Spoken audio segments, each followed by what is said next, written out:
the war on women in tech. You might have heard about it. If not, well, the gist is that the tech industry is an antiquated boys' club, a misogynistic cabal of antisocial nerds who hate women because these guys have no game and always get rejected. But how true is this in reality? Are women being chased off by sexist nerds? Maybe we should look to see what the academic research department at Microsoft is saying about this. Perhaps they can shed some light. Today, Professor from UW Sapna Cherian and two of her students, Amanda Tose and Lauren Hudson, are going to be talking about women's underrepresentation in computer science. And in particular, they're going to talk about some of their research on topics such as stereotyping and how that plays into what we all know is a problem that affects our field. So Sapna received her PhD in psychology from Stanford University a couple of years ago, and she's been honored with a number of awards on her research, including the American Psychological Association's Dissertation Award, as well as receiving an NSF career grant to further study this important topic. So I'm pleased to introduce Sapna. Thank you. Thanks, Mary, and I want to thank you all for coming. This is my third trip to Microsoft, and it's always a pleasure to come over here and hopefully be able to share the research with you and also hear from you about what you might think. So the title of our talk today is Debunking Stereotype, Explaining Women's Underrepresentation in Computer Science. And I'm just going to start off with kind of the goals of the presentation today, so just so you get a little bit of background. So one of the goals is to learn about the factors that contribute to underrepresentation. So we're going to talk about a bunch of different factors, but in my work, I really focus on one factor, and we're going to delve into that, and that is stereotypes, so assumptions or perceptions that people have about who computer scientists are and what they do, and how those perceptions can influence the career choices and the opportunities that people have. One of the things that I think is really important as a researcher is not only to do the research and publish in journals, but also to say something about how we can solve social problems. So what can we do from this research? What kind of interventions can we do in companies, for example, or in schools to try to recruit more women into computer science and engineering? All right, so I just want to start with a graph, and I usually start with this graph because I think it's really telling and very interesting. So this is the percentage of women who've been, percentage of undergraduate degrees that have been granted to women over the past few decades, starting in 1970s and going all the way until today. And it's across a few different majors, so biology, math, chemistry, and computer science.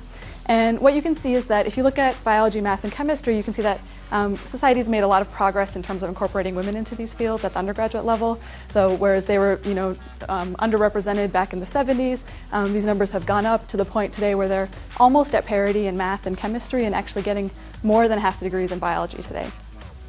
But what I think is very interesting here is that computer science is a different story. So women haven't been fully incorporated into all domains in society. There's still many domains. For example, you can think of politics and other domains of society. And an example of one of those is computer science, where women are underrepresented still today. So they make up only about 20%, and actually this year's numbers are even less than 20% of the undergraduate degrees in computer science are granted to women. And interestingly, this proportion is decreasing as opposed to increasing. And so one of the things that we're really interested in is, okay, what's going on here with computer science and why are women underrepresented, and also what can we do about that? Wait, so is the problem here that women are, quote, underrepresented? Or is the problem that women simply aren't choosing to go into these fields? Now, I don't know about you, but I personally respect women's agency. And by agency, I mean a woman's right to think for herself and for her to be able to choose what she wants to do. To some people, women using their own brains to choose what they want to spend their whole life doing is very problematic.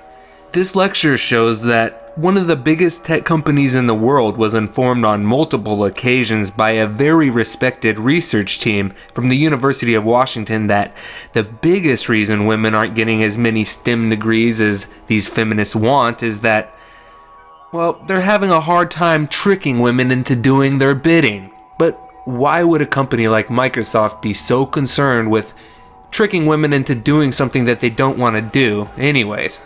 2 words: supply and demand. It's the same reason why tech giants all rallied together and successfully lobbied to reform the H-1B laws, which essentially allowed them to import cheap labor in an effort to drastically reduce the salaries tech workers make. The simple truth of the matter is that tech companies want to pay as little as they can for labor, and one of the easiest ways to pay workers less is to dilute the labor force. Currently, most university graduates looking for work in the STEM fields are men. If just as many women were graduating with similar qualifications and competing to land the same jobs, the labor pool would be diluted to the extent to where the employer, the tech company, would be in the position to offer the applicant a lot less pay. These tech companies, who claim to truly care about women and diversity, in reality, only care about their bottom line. For instance, when Reddit's then CEO, who is known to be a feminist, banned salary negotiations for all employees, with the reason being women aren't as good as negotiating as men, so this makes it more fair. Well, let's just think about this scenario. I mean, first of all, I thought women were supposed to be equal to men and just as good as everything if they want to be. Now, all of a sudden, they're horrible negotiators? I don't get this, because these are the same people that are rallying behind Hillary Clinton for president. So, I mean, they want a crappy negotiator for their president? Honestly, saying that women are inherently bad at negotiating is incredibly sexist. That's not feminist, and it's clear to see that banning negotiations was just a way to pay all employees as little as possible, under the guise of protecting women. In my opinion, if Ellen Powell was truly a feminist and believed women weren't as good at negotiating as men, then maybe she would offer a free negotiation course for people in the company so that women could improve their lot in life through empowerment. In reality, Reddit doesn't want their women to be empowered. They want them to be submissive slaves who can never even ask for a raise. But now, let's take a step back. Remember during Sapna Charan's presentation to Microsoft Research, where it was mentioned that her main focus was in the stereotypes that made women supposedly not want to go into STEM fields?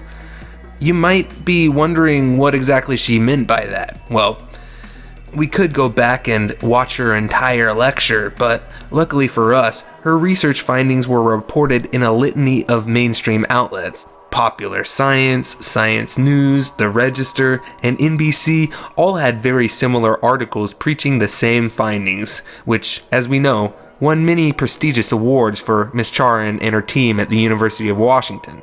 It reads, "The stereotype of computer scientists as geeks who memorize Star Trek lines and never leave the lab may be driving women away from the field," a new study suggests. And women can be turned off by just the physical environment, say, of a computer science classroom or office that's strewn with objects masculine geeky, such as video games and science fiction stuff.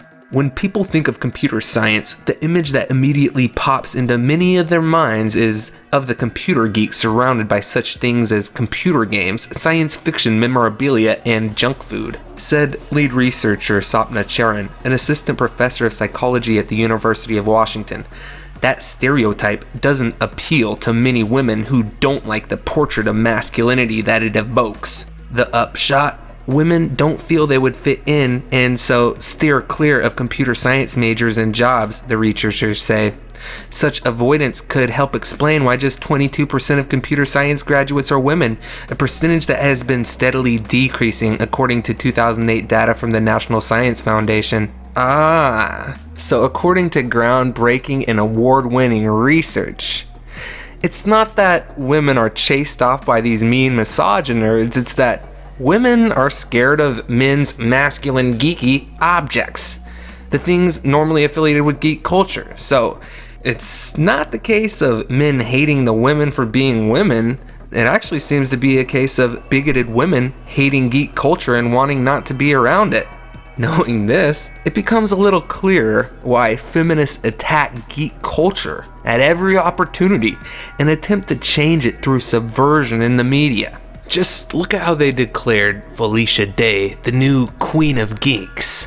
Nobody elected her. They want to destroy geek culture because I guess women don't like it.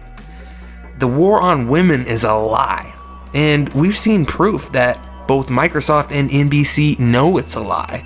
So then why does their joint venture, MSNBC, always spout lies about the war on women in tech? It's almost as if these news companies care as much about spreading the truth as these tech companies care about empowering women. But Microsoft is only one company, albeit a large one. Maybe some of the other tech giants have radically different views. Let's see what Google is teaching on the matter. So today I'm going to be talking to you about stereotypes as gatekeepers and how to increase the representation of women in computer science.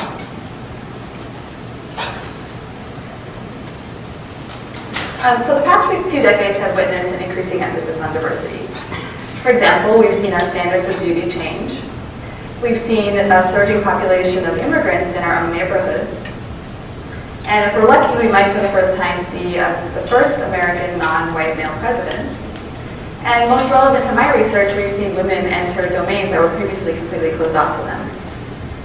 To illustrate this last point, let me show you a graph. This is from the National Science Foundation. It's the percentage of women receiving bachelor's degrees in biology, math, and chemistry.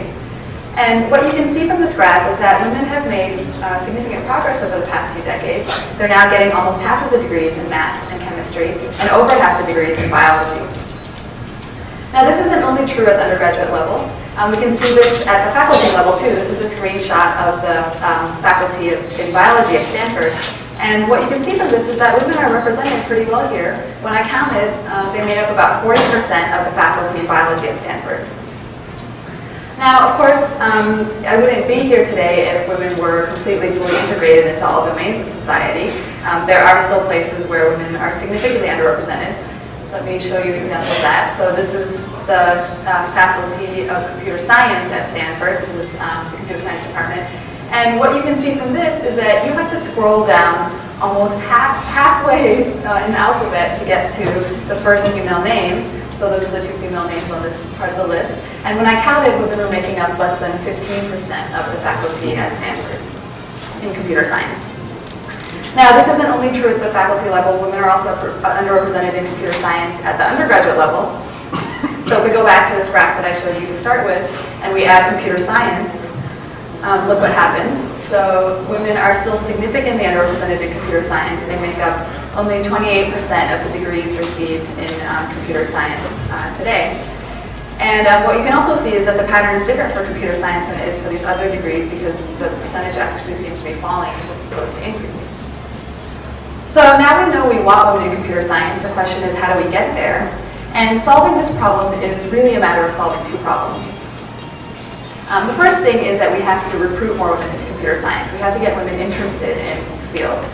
And then once they're in the field, we have to get them to stay. So that it's the problem of recruiting them, and then once there, also retaining them.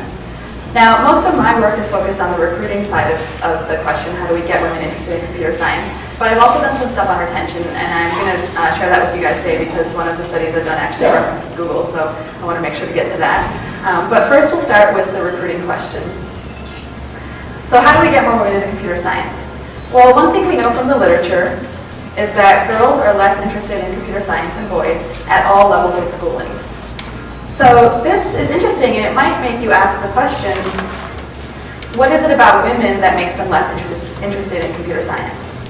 And this is an interesting question, but it's not the question I asked. And the reason it's not the question I asked is because the answer to this question often involves somehow pathologizing women by saying that women aren't smart enough, or they aren't confident enough, or something like that. And what I was interested in asking was a different question, which is, what is it about the field of computer science that makes it less appealing to women? And what we'll see from the research that I'm going to present is that when we ask this question, we get a different answer, and it leads to a different set of solutions.